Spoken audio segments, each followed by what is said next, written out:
Waalaikumsalam warahmatullahi wabarakatuh. Dari Pituro, Ustaz. Pituro. Ya, Ya, mari. Pituro Purworejo. Yang mau saya tanyakan insya Allah ada dua. Namanya dikenalkan dulu Bapak. Nama Jafar.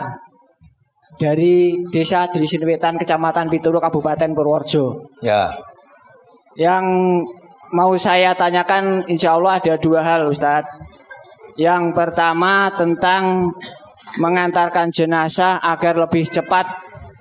Karena jenazah itu kalau jenazah itu meninggalnya membawa kebaikan agar cepat mendapat kebaikan. Tetapi kalau yang tidak, yang jenazahnya yang jelek, ini mau dibawa kemana? Itu yang saya tanyakan karena sekarang itu zaman modern itu banyak jenazah yang nggak terkubur. Itu bagaimana yang nggak terkubur apa yang tidak terkubur itu kalau meninggalnya itu yang membawa kebaikan apa juga mendapatkan seperti itu, atau yang meninggalnya yang nggak terkubur itu membawanya kejelekan apakah juga mendapat azab? Itu yang pertama. Yang kedua tadi tentang beda pemahaman. Saya teringat saat ditanya oleh pemirsa radio atau TV. Saya itu ditanya oleh seseorang tidak bisa menjawab, tapi justru malah dalam hati saya juga timbul pertanyaan. Gini Ustadz, beda pemahaman. Yang suami itu secara ekonomi mampu untuk naik haji dan langsung daftar. Berpaham walaupun sampai kapan berangkatnya tapi tetap ditunggu. Dari pihak istri, karena itu tidak tahu kalau tidak berangkat, jangka waktunya sekian tahun dan sekian tahun, itu diambil kesimpulan pemahamannya itu termasuk tidak aman dalam perjalanannya. Sehingga dia tidak mendaftarkan untuk haji, tetapi dia malah justru lebih ke daftar umroh. Karena tahu pahalanya kalau ibadah di sana berlipat ganda. Dan ternyata kedua pemahaman itu ternyata setelah pulang ya ternyata pengamalannya juga berbeda. Dia sudah pernah ke sana beribadah di Mekah dengan berkeyakinan mendapat berlipat ganda pahala. Sementara yang suami tetap masih di negeri ini ya masih tetap biasa, tapi tetap menunggu sampai kapan daftar haji. Lah itu saya ditanya. Lah itu karena keduanya itu berbeda paham, apakah nantinya bisa masuk surga bersama-sama? Terus saya timbul pertanyaan dalam hati saya. Gini, orang ngaji saja kadang-kadang suami istri itu juga berbeda. Ada yang ngaji di sini, juga ada yang ngaji di sana. Tentu otomatis pengamalannya mungkin insya Allah juga berbeda. Jangankan itu sudah ngaji di sini di sana. Yang ngaji di sini aja yang menjadi warga itu juga berbeda. Ada yang warga ngaji biasa, ada yang khusus gitu. Yang khusus saja menurut saya itu juga berbeda. Berbedanya tidak sama. Tidak samanya mohon maaf. Yang khusus saja itu saya kira juga tidak sama. Tidak samanya apa? Dalam hal keaktifan. Itu saya yakin tidak mungkin bisa sama. Itu aja yang sudah khusus ternyata ada yang keluar dengan begitu saja. Terus saya timbul pertanyaan gini. Lah kalau kayak gitu apakah nantinya bisa masuk surga seperti yang dikatakan oleh Allah dalam surat 13 ayat 23? Itu mohon penjelasannya. Ayat itu apakah masuk surga itu apa pemahamannya harus sama dan amalnya harus sama? Mohon penjelasannya. Atas penjelasannya terima kasih. Assalamualaikum warahmatullahi wabarakatuh. Waalaikumsalam warahmatullahi wabarakatuh. Dia saya tanya pada Bapak, Ya, kenapa zaman modern ini banyak mayat yang tidak terkubur? Kenapa kok tidak dikubur? Ya. Zaman modern malah mayat tidak dikubur, kenapa? Apa karena musibah, karena bencana, karena tsunami, ya? Udah rasa dikubur, uang sudah terkubur sendiri. Kalau memang itu yang dimaksud, nah terus bagaimana hubungannya dengan tadi dipercepat kalau kalau itu tidak sempat dipikul orang terkubur oleh tsunami ya wis malah rasa rekoso tuh. Ya. Rasa ngedusi barang itu. Memang ada aturannya dalam Islam itu kalau dalam keadaan normal ya kan. Mayit itu dimandikan, dikafani, disolatkan, dikubur. Lah ini udah seperti tsunami Palu, seperti tsunami Aceh itu ya udah. Aneh yang hilang. Ada hilang. Tidak sempat memandikan. Ngerti-ngerti wis bosok ketemu berada. Ya, sudah kalau Rabu itu sudah. Namanya dalam keadaan yang darurat, terpaksa. Nah itu urusan Allah. Bukan urusan orang amalnya jelek atau amalnya baik, semuanya itu terkubur semua. Nah terus hitungannya nanti bagaimana? Allah akan menghitung. Ya. Faman ya'mal misqala dzarratin ya faman ya'mal misqala dzarratin khairan yarah wa may ya'mal misqala dzarratin syarran yarah. Dah masing-masing akan amalnya yang banyak kebaikan ya dia akan kehidupan yang bahagia, kalau amalnya banyak kejahatan ya sengsara. Ya. Semuanya amal. Allah katakan fa innama tuwafauna ujurakum yaumal qiyamati. Ya. Semua nanti akan diberi balasan yang sempurna sesuai dengan amal yang dilakukan.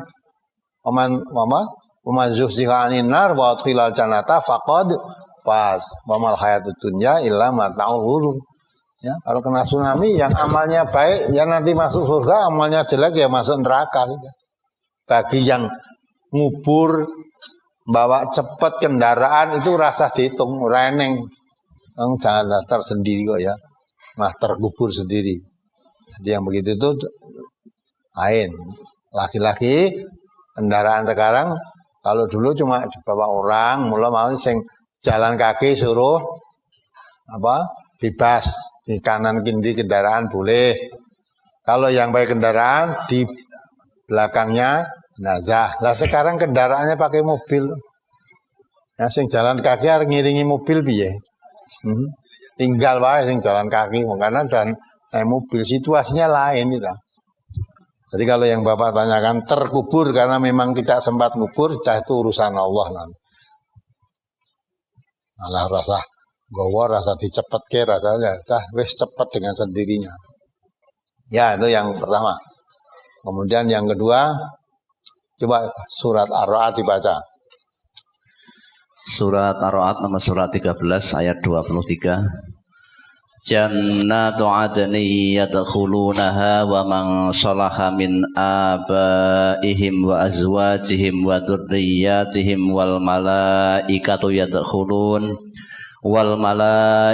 yadkhuluna alaihim min kulli bab salamun alaikum bima sabartum fa ni'ma uqbaddar. Yaitu surga Aden yang mereka masuk ke dalamnya bersama-sama dengan orang-orang yang soleh dari bapak-bapaknya, istri-istrinya dan anak cucunya.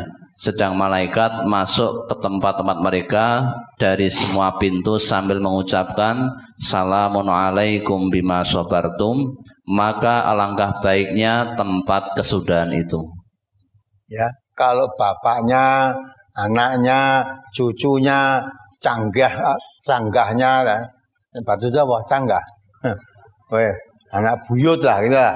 Kalau semua menjadi orang-orang yang beriman, beramal soleh, besok kumpulkan oleh Allah di surga semua. Walaupun mungkin selama hidupnya di dunia, cucunya belum pernah lihat mbahnya, mbahnya belum pernah lihat cucunya. Karena ketika mbahnya mati, cucunya belum lahir.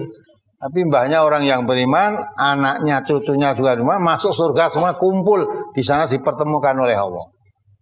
Adapun perbedaan-perbedaan paham tadi ya Bapak ya. Kalau sama-sama ngaji ada perbedaan paham, tidak hanya sama-sama ngaji. Ya, ada jalan keluar. Ojo nek aku ngene aja. Namanya berselisih paham, kata Allah, fa in tanaza'tum fi syai'in apa? Farudduhu ila Allah wa Rasul. Kalau memang terjadi perbedaan pemahaman, kembali pada Allah dan Rasul. Ya, tadi istrinya harapkan haji jalannya uraman. Nah, kok ngerti deh jalannya uraman? Atau mungkin karena nunggu suwe. Ya aku urip nek ora urip. Nah, ya. Yang kedua, suaminya ya walaupun saya sudah daftar haji juga umroh. Sekarang kembali.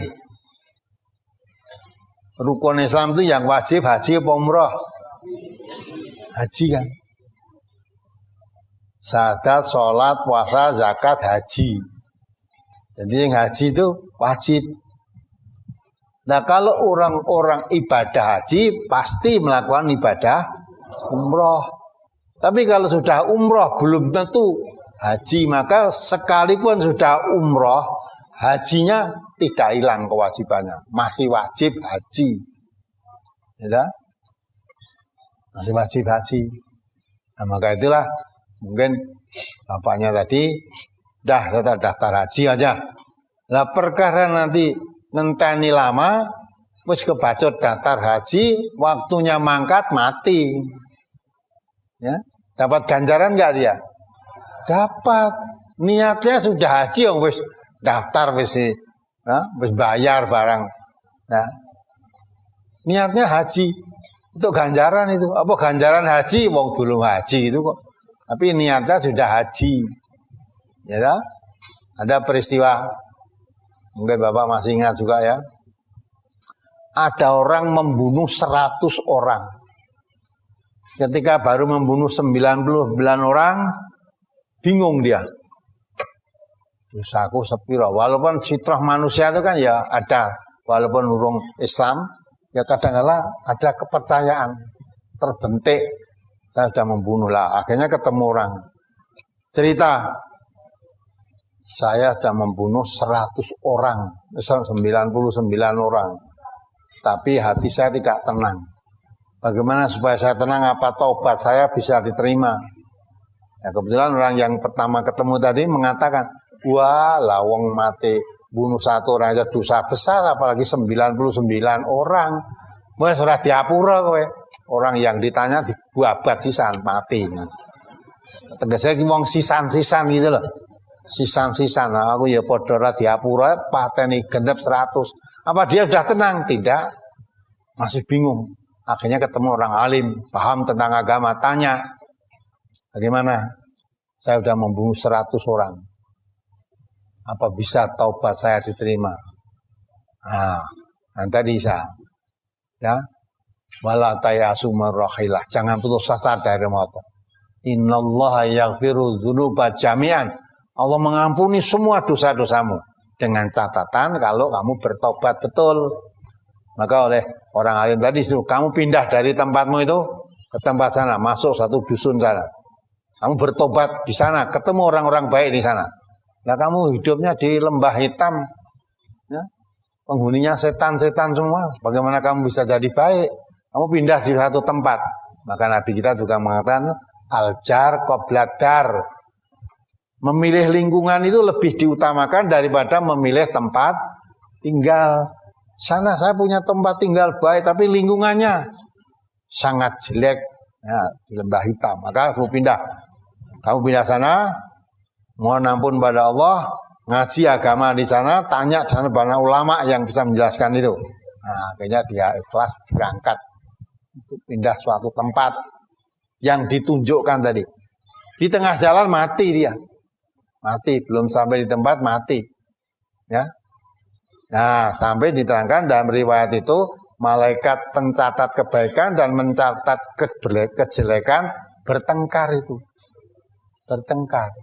Apa ya neng malaikat bertengkar ya. Nah, itu maksudnya menggambarkan supaya mudah dipaham. Akhirnya dua malaikat itu masing-masing beralasan. Ya. Coba sekarang diukur jarak dia dari rumah ke tempat yang mati dan jarak dari tempat mati tadi ke tempat yang dituju jauh mana? Nah, setelah diukur ternyata lebih dekat ke tempat mati tadi daripada pulang ke rumah. Maka ini berarti orang ini sudah berbuat kebaikan, dicatat suatu kebaikan. Ya. Nah, maksudnya kok iso diukur bagaimana? Ketakwaan, keimanannya. Dia pergi itu betul-betul mau tobat, ya, memperbaiki diri, apa perginya putus asa atau karena sebab lain. Nah, maka ternyata perginya memang bertobat betul, mau memperbaiki diri, udah perjalanan. Akhirnya matinya adalah memperbaiki diri, mati di jalan Allah. Nah, termasuk Islam. Ya, maka kalau haji tadi ya begitu, kalau udah haji, wis daftar, wis semua persyaratan dilengkapi, kari mangkat, mati. Sudah dapat pahala. Karena sudah berniat untuk ibadah haji. Dan sudah persyaratan dilengkapi semua, kan tinggal berangkat. Nah, tinggal berangkat mati. Ya, andai kata tidak dipateni Allah, saya berangkat. Mati kan bukan kehendak saya, mati kehendak Allah itu. Nah itu terserah pada Allah. Maka kita kalau dari perbedaan pemahaman itu kita ngaji bareng. Ya, kalau memang duitnya cumpen, ya, nek nggo daftar umroh mbok sisan haji wae, walaupun ngenteni itu ya. Karena rukun Islam itu yang wajib itu haji. Umroh itu tidak wajib. Ya, tapi kalau haji itu wajib dan otomatis kalau orang ibadah haji umrohnya mesti katut. Ya, haji mesti umroh. Nek umroh urung mesti haji. Sekalipun sudah umroh, kewajiban haji belum gugur. Masih wajib haji itu. Kalau mampu, ya kan? Kalau memang tidak mampu, ya memang tidak mampu kan tidak wajib. Kalau sudah ibadah umroh, ya, aja terus rumah wis rampung rukun Islam, ndak. Kamu baru umroh belum haji. Ada kesempatan memang kamu mampu harus ibadah haji. Tidak haji dosa. Karena itu rukun. Kalau memenuhi syarat ada kemampuan kok tidak ibadah haji, dosa itu. Ya. Orang yang mampu tidak mau haji, ya, seperti orang matinya nanti seperti matinya Yahudi dan Nasrani gitu. Nah, kewajiban. Maka itu beda pemahaman begitu. Aja nek aku ngene, nek aja nek aku nek nurut Nabi piye, nek nurut Allah piye, saya. Gitu ya. Jadi kalau beda pemahaman itu, nah kalau ini tadi betul. Ada kan? Yang penting kita di dalam mengamalkan ibadah jangan tanpa dasar. Ya. Nabi Aisyah mengatakan ketika ditanya oleh sahabat bagaimana sholatnya Nabi, sholat malam, Aisyah menjelaskan. Nabi sholat 4 rakaat. Nabi sholat 4 rakaat. Jangan ditanya panjangnya dan bagusnya. Tapi di sisi lain, ketika Nabi ditanya tentang bagaimana pelaksanaan sholat malam, Nabi mengatakan sholatul lail masna masna. Sholat malam itu 2 rakaat, 2 rakaat. Lah, mestinya 2 ini digabungkan. Jadi kadang-kadang kan tidak bisa akan memahami satu hadis ya, mesti digabungkan. Oh berarti kalau Aisyah tadi menjelaskan Nabi sholat 4 rakaat, 4 rakaat kalau dikembalikan kepada dikaitkan dengan pelaksanaan Nabi sholat malam itu bagaimana? Nabi jawabnya sholatul lail masna masna. Sholat malam itu 2 rakaat, 2 rakaat. Berarti Nabi sholat 2 rakaat salam. Sholat lagi 2 rakaat salam. Setelah 4 rakaat Nabi istirahat panjang. Lama istirahatnya. Ya dah. Nah, terus baru setelah lama ya, sholat lagi 2 rakaat salam. 2 rakaat salam. Istirahat lagi panjang, lama istirahatnya. Baru Nabi berdiri salat witir 3 rakaat. Mau digabungkan begitu. Tapi kalau tetap memahami, oh ini Aisyah jelasnya Nabi sholatnya 4 rakaat. 4 rakaat, jangan ditanya panjangnya dan baiknya kok ya. Nah, Kalau ini terus berdiri sendiri-sendiri, nah, bagaimana? Nabi mau cari papat. Setelah ditanya bagaimana sholat Nabi, sholat malam itu bagaimana? Nabi menjelaskan sholat malam itu 2-2. Kalau berdiri sendiri-sendiri, ya tidak bisa gaduh itu. Namun demikian, kalau tetap ada yang berpegang sholatnya 4-4-4, itu tidak pendapat silahkan. Yang penting ada dasarnya, ada dalil. Yang satu tetap pegang pendapat 4-4, yang satu dikaitkan dengan pertanyaan pada Nabi sholat malam itu 2-2. Oh berarti 4-nya betul, tapi pelaksanaannya 2 salam terus istirahat panjang. Adapun yang memahami tetap 4 silahkan. Artinya pelaksanaanmu itu melakukan ibadah itu ada dasarnya. Dasarnya hadis yang Aisyah tadi. Nah, hanya tidak dikatakan apa karena memang ini belum tahu, ya. Belum tahu ada dasar hadis yang menerangkan 2-2 ini atau bagaimana. Nah gitu. Nah, kalau kita tahu dari 2-2-nya tahu ya kita gabungkan itu tadi. Nah, asal tidak sakar PDW ya, ada dalil itu nanti Allah yang akan menentukan. Gitu loh ya. Jadi beda pemahaman itu wajar. Tapi kalau sesama umat Islam itu masih ya, beda pemahaman itu bagaimana? Faruddu ila Allah wa Rasul, kembali pada Allah dan Rasul.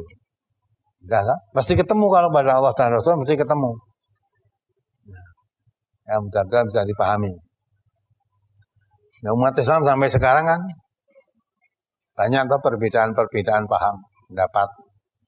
Masalah tahlil apalagi zaman saya kecil nganti saiki. Ya.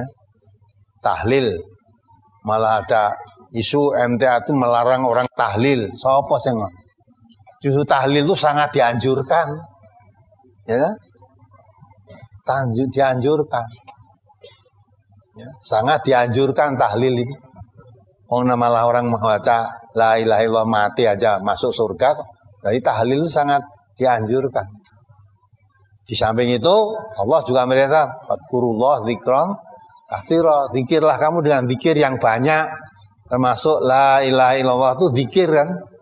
Nah, hanya perbedaannya apa? Perbedaannya yang satu mentahlilkan orang itu kalau sudah apa? Mati. Nah, kalau di sini di MTA diajarkan mentahlilkan orang itu ketika akan mati. Seperti Nabi tadi mentahlilkan Abu Thalib.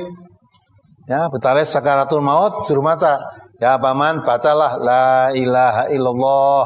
Terus didesak oleh Nabi, la ilaha illallah, ditunggu. Ya. Nah, setelah Nabi mengucap la ilaha illallah, Abu Jahal bisiki pada Abu Thalib tadi, "Hei Abu Thalib, apa kamu akan meninggalkan agama Abdul Muthalib?" Ditunggu.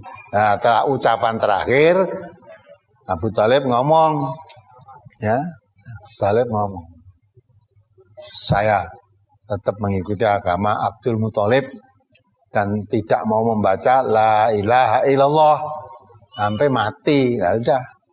Maka mati Nabi mau mendoakan, ditegur oleh Allah, tidak boleh mendoakan. Sekalipun untuk kerabat dekatmu tidak boleh didoakan. Kamu kuat gelo, pamanmu tidak masuk Islam. Allah luruskan juga, innaka la tahdi man ahbabta walakin Allah yahdi ma yasha. Hai Abu Thalib, kamu tidak bisa memberikan hidayah, petunjuk kepada siapapun yang orang yang kamu cintai. Ya, yang bisa memberi petunjuk itu Allah bagi siapa yang mau diberi petunjuk. Walaupun Allah mengendalikan dia tidak mau diberi petunjuk, ya tidak dapat. Nah itulah pemahaman berbeda. Nah, sekarang kalau yang satu tetap tahlil kalau sudah mati silahkan. Rasa diganggu, rasa dilarang, tidak usah dimohon. Yang kami tahlil nek wong arep mati ditahlilkan, berjalan sendiri-sendiri. Lana amaluna walakum amalu. Bagiku amalku, bagimu amalmu. Kalau kami mengajarkan tahlil itu untuk orang yang akan mati, dasarnya itu Nabi mengatakan lakinu mautakum bila ilaha illallah. La ilaha illallah itu tahlil.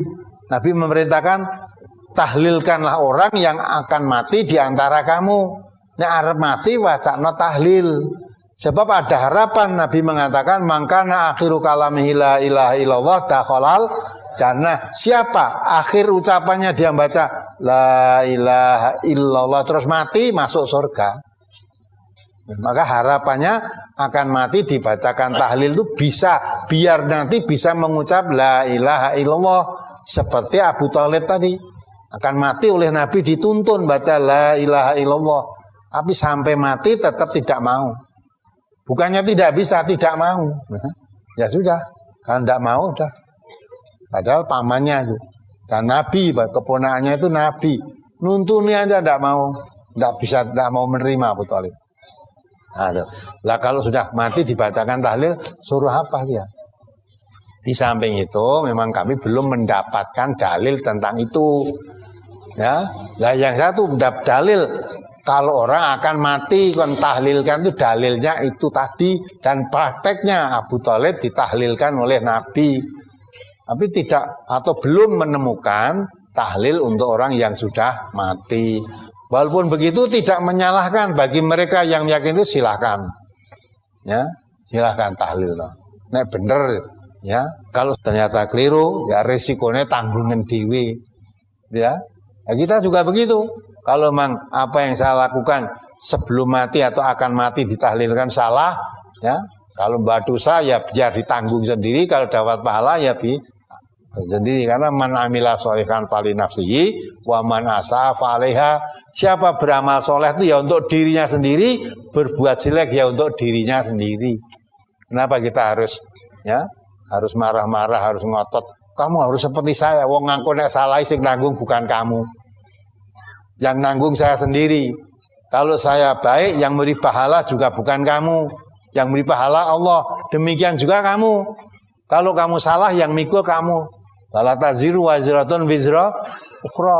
Orang lain tidak bisa mengikuti memikul tanggung jawab dosamu, nggak bisa. Walaupun anakmu, cucumu, istrimu, suamimu tidak bisa ikut memikul dosamu, nggak bisa.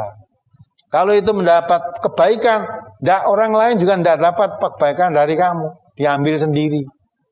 Kenapa kita harus ribut dengan amalan orang lain? Kenapa orang lain harus ribut dengan amalan kita? Malah ada kan di daerah yang sedang di demo itu. Alasannya apa? MTA jangan sampai berkembang di sini. Setelah ditanya kenapa?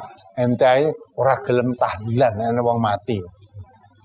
Ora gelem tahlilan nek wong mati. Iya nek wong mati ora tahlil. Ning nek wong arep sakaratul maut nek dikandani tahlil. Tahlilke. Itu beda paham enggak masalah. Lah yang benar sing di Allah alam bisawab. Nanti Allah yang akan mengadili siapa yang benar. Kalau semua ternyata benar ya semua masuk surga semua. Itu kan? Itu urusan Allah itu nanti. Penilaian amal ini masuk surga atau masuk neraka yang menentukan Allah nanti. Dan Allah tidak bisa disuap. Udah.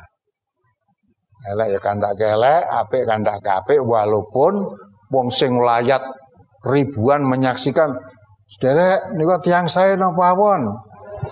Kabeh jawab saya.